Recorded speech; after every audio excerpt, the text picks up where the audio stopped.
Beggars can't be choosers, ये idiom आज से 6 सदियां पहले इंग्लिश राइटर जॉन हेवुड ने इस्तेमाल किया था। लेकिन मुझ समेत लाखों लोग इससे तब वाकिफ हुए जब पाकिस्तानी वजीर आजम शहबाज शरीफ ने 2022 में जियो के एक प्रोग्राम में पाक अमेरिका ताल्लुकात पे बात करते हुए इसे इस्तेमाल किया। Beggars can't be choosers.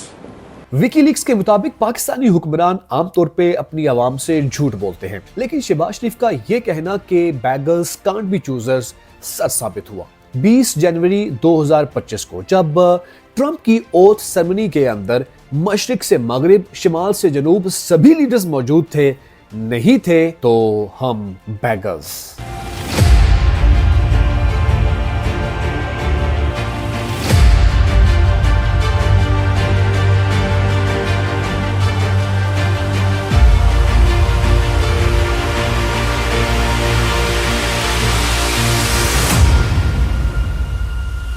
Donald Trump की ओथ टेकिंग सेरेमनी के अंदर दुनिया भर से 200 डिप्लोमेट्स समेत 500 से ज्यादा अफराद ने शिरकत की। इसके अंदर एक शख्सियत पाकिस्तान के पर्सपेक्टिव से बहुत अहम थी। जी हाँ, भारतीय वजीर खारजा जयशंकर। जयशंकर डोनाल्ड ट्रंप की ओथ टेकिंग सेरेमनी बहुत करीब से पहली कतार में बैठकर जब देख रहे थे तो उनको देखकर मुझे एक शेर याद आ गया कि मैं भी बहुत अजीब हूँ, इतना अजीब हूं कि बस खुद को तबाह कर लिया और मलाल भी। ट्रंप की ओथ टेकिंग सेरेमनी के अंदर अगर भारतीय वजीर खारजा जयशंकर मौजूद ना होते तो हम शायद पाकिस्तान का नजरअंदाज किया जाना हम भी नजरअंदाज कर देते।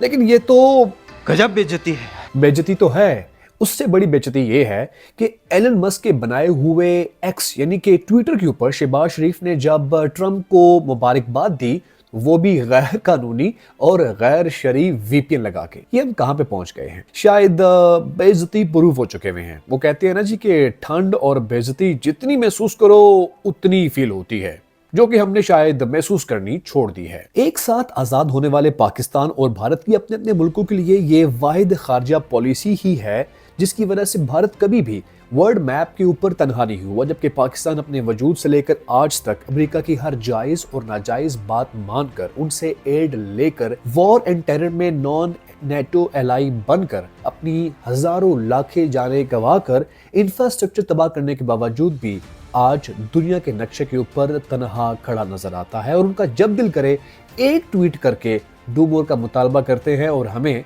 हमारी औकात याद दिला देते हैं। तो दोस्तों, फॉरेन रिलेशंस के अंदर कोई भी मुल्क किसी मुल्क का ना मुस्तकिल दोस्त होता है और ना ही दुश्मन। अपने अपनी अवाम के फायदों को देखकर फॉरेन पॉलिसी बनाई जाती है और यही किया भारत ने, और ये ना कर सका पाकिस्तान। एक साथ आजाद होने वाले पाकिस्तान और भारत उस दौर के अंदर जब दुनिया दो ब्लॉक्स में तकसीम थी, एक था यूएसए और एक था यूएसएसआर यानी कि आज का रशिया। कहा गया कि किसी एक को ज्वाइन करो, तो पाकिस्तान ने कहा जी मैं आपके साथ हूँ, यूएसए को कहा।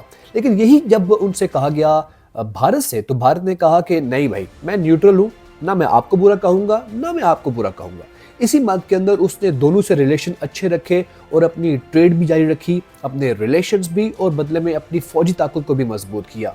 और सबसे बड़ी बात, अपनी इज्जत बनाई दुनिया भर में, यूएसए के भी साथ ताल्लुकात रखते हुए और यूएसएसआर के साथ भी। लेकिन पाकिस्तान ने क्या किया? पाकिस्तान 1951 में पहुंच गया यूएसए और कहा कि मैं सबसे बड़ा आपका हामी हूं, आपका सपोर्टर हूं, जो बोलोगे करूंगा, बस डॉलर मुझे देते जाओ। डॉलर्स हमें मिले, हमारी जरूरत भी थी, लेकिन ये कैसी जरूरत है कि जिसने हमारा वकार उस पर कंप्रोमाइज कर दिया। हमारी इज्जत हमें जो है कभी नसीब नहीं हुई उन डॉलर्स के बदले में। यूएसएसआर को तोड़ने के लिए पाकिस्तान पेश था। जिहाद के नाम के ऊपर एक ऐसी जंग लड़ी गई जिसमें पाकिस्तान आज भी बैड नेम के साथ याद किया जाता है। बहुत पैसे आए, इसमें कोई डाउट नहीं है। नेशन बिल्डिंग के ऊपर डॉलर्स की बारिश हो गई, लेकिन नेशन तो बिल्ड नहीं हुई, नेशन तो तबाह होकर रह गई है।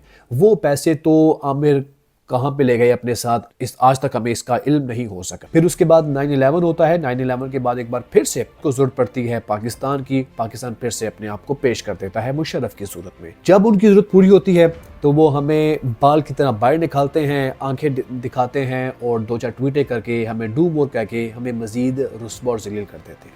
लेकिन हमें जब जो जरूरत पड़ी 1965 की वॉर के अंदर, 71 की वॉर के अंदर, कश्मीर इशू के अंदर, 1999 की कारगिल वॉर के अंदर, बदले में अमेरिका ने कुछ भी नहीं किया। उन्होंने बदले में हमसे पैसे लेकर हमें जहाज तक नहीं दिए।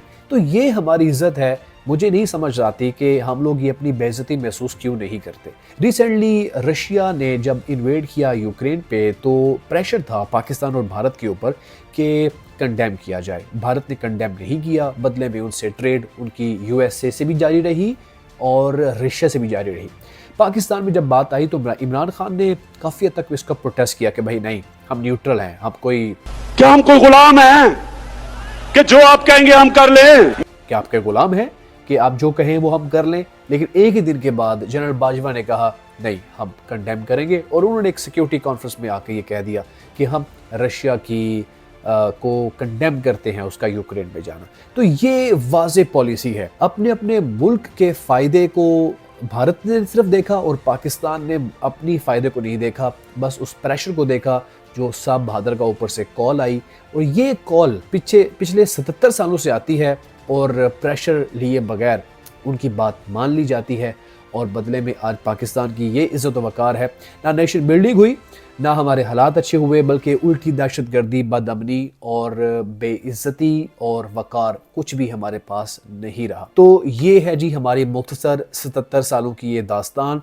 और ये दास्तान कि इस ओथ सेरेमनी के अंदर दुनिया का हर एक शख्स मौजूद था। इवन वज़ीर ख़ारजा नहीं था तो हमारा मौसम नकवी, हमारा बिलावल भुट्टो या फिर शहबाज शरीफ, हमारा कोई भी वहाँ पे मौजूद नहीं था क्योंकि हमें किसी ने घास ही नहीं डाली। हाँ, ये कह सकते हैं कि पल्ले से खुद से जाके हम ये कह सकते हैं जी कि बेगानी शादी में अब्दुल्ला दी। खुदा करे कि कोई ऐसा लीडर हमारी मुल्क की भाग दौड़ संभाले जो ये बोले, डू मोर को बोले नॉट डू मोर, कोई आपसे रिलेशन नहीं रखेंगे, हम कोई आपकी गुलामी नहीं करेंगे। रिलेशन रखेंगे तो सिर्फ दोस्ती का, और वो भी सिर्फ जायज़ बात मानने के लिए जिसके अंदर मेरे मुल्क का फ़ायदा होगा, बदले में इज़्ज़त मिलेगी। हालात टफ होंगे, नो प्रॉब्लम। इज़्ज़त और वक़ार नेशंस के लिए सबसे ज़्यादा इम्पॉर्टेंट है। यही वजह है कि फर्स्ट रो की इस हेडलाइन को इंडिया ने पूरी दुनिया में चर्चा किया है और हमारे पास करने का कुछ नहीं था। हम तो यही बोलेंगे कि बेगानी शादी में अब्दुल्ला दीवाना। आपकी क्या राय है इसके ऊपर ज़रूर इज़हार कीजिएगा। वीडियो को लाइक कीजिए, शेयर कीजिए, सब्सक्राइब कीजिए। मुलाकात होगी आपसे अगली वीडियो में। बहुत बहुत शुक्रिया।